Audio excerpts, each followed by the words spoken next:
جب صلح حدیبیہ تحریر ہو رہی ہے، صلح نامہ تحریر ہو رہا ہے، تو یہ ساری یہ منفی قسم کی شرطیں انہوں نے عائد کر دی. ہم میں سے کوئی اسلام قبول کرے گا، تم سے جا ملے گا، اسے واپس کرنا پڑے گا. تم میں سے کوئی مرتد ہو کر ہمارے پاس آئے گا، اسے ہم واپس نہیں کریں گے. معاہدہ لکھا جا رہا ہے، آپ لکھوا رہے، اٹھ لکھو بسم اللہ الرحمن الرحیم. تو کیسے ہم رحمان الرحیم کو نہیں جانتے؟ بسمک اللہم لکھو. من محمد رسول اللہ لکھوایا گیا، من محمد رسول اللہ، کہ یہ معاہدہ محمد صلی اللہ علیہ وسلم جو اللہ کے رسول وہ کر رہے ہیں. فوراً سہیل بن عمر بول اٹھا. سہیل جو معاہدہ کرنے آیا تھا فوراً بول اٹھا، کہا کہ ہم آپ کو رسول اللہ نہیں مانتے، اس کو مٹاؤ.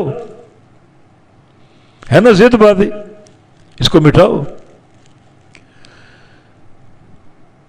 آپ نے خود وہ مٹایا، صحابہ مٹانے پر تیار نہیں تھے. جناب علی رضی اللہ عنہ صلح نامہ لکھ رہے تھے، فرمایا کہ میں اس کو مٹاؤں گا نہیں، تو آپ نے خود مٹایا. اور فرمایا کہ اس کی جگہ محمد بن عبداللہ لکھ دو، محمد عبداللہ کا بیٹا. سب ضد ہے نا یہ. محمد رسول اللہ کو مٹاؤ. یہاں ایک جملہ کہا تھا سہیل نے، حالانکہ کافر تھا. وہ جملہ سنو، اور آج کے جو نام نہاد کلمہ کو مسلمان چلو پر پانی میں ڈوب مرو.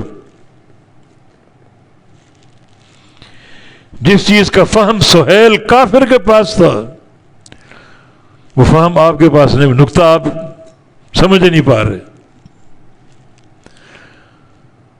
اس نے کیا کہا تھا؟ رسول اللہ مٹاؤ، رسول اللہ مٹاؤ.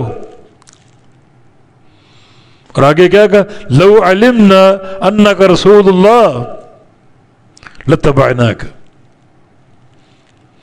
اگر ہمیں یہ معلوم ہو کہ آپ اللہ کے رسول ہیں تو آپ کی اتباع ہم پر فرض ہو جائے گی، جھگڑے ختم ہو جائیں گے.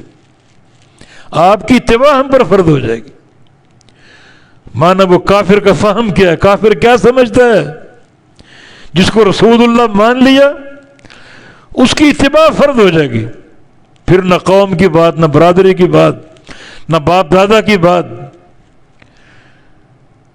نہ کسی بڑے چھوٹے پیروں کی بات، نہ مرشدوں کی بات. اب بات کس کی چلے گی؟ جس کو رسول اللہ مانا. لا الہ الا اللہ محمد رسول اللہ مان لیا، اللہ کے سوا کوئی معبود نہیں، اور محمد اللہ کا رسول ہے صلی اللہ علیہ وسلم، مان لیا. اب اتباع آپ کی فرض ہو جائے گی. اور کلمہ کو لوگ کیا کرتے؟ اس نے کلمہ نہیں پڑھا تھا، وہ کافر تھا. اس وقت وہ کافر تھا، مگر کیا بڑی بات کہہ گیا کہ اگر ہم آپ کو رسول اللہ مان لیں تو آپ کی اتباع ہم پر فرض ہو جائے گی. پھر سارے بڑے چھوٹوں کی باتیں ختم، باپ دادا کی باتیں ختم، قوم برادری کی باتیں ختم.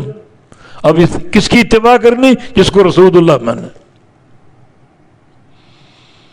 مسلمان ایسا کرتے ہیں، رسول اللہ مانتے ہیں، اس کو محبت کے دعوے کرتے ہیں، بات کسی اور کی، بات آپ کی مانتے نہیں. حدیث کے نام سے بخار چڑھ جاتا ہے، لفظ حدیث ہی کو ناپسند کرتے ہیں.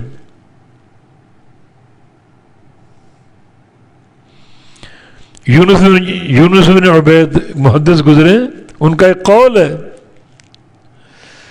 کہ جو اہل بدعت ہیں ان کی علامت کیا ہے؟ اہل الحدیث کا بغض. اور اس سے بھی سخت وہ بدعتی ہیں جو حدیث کا بغض رکھتے ہیں،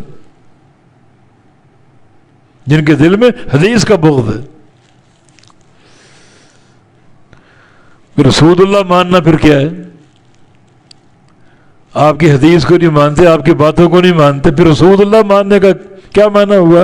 یہ بات سہیل ابن عمر سمجھ گیا جو کہ کافر تھا. کہ اگر ہم آپ کو رسول اللہ مان لیں تو آپ کی اتباع ہم پر فرض ہو جائے گی. نماز فلاں کے طریقے سے، روزہ فلاں کے طریقے سے، عقیدہ فلاں سے لینا ہے. دین کو شطرنج کا کھیل بنا دیا، رسول اللہ کا نام نہیں.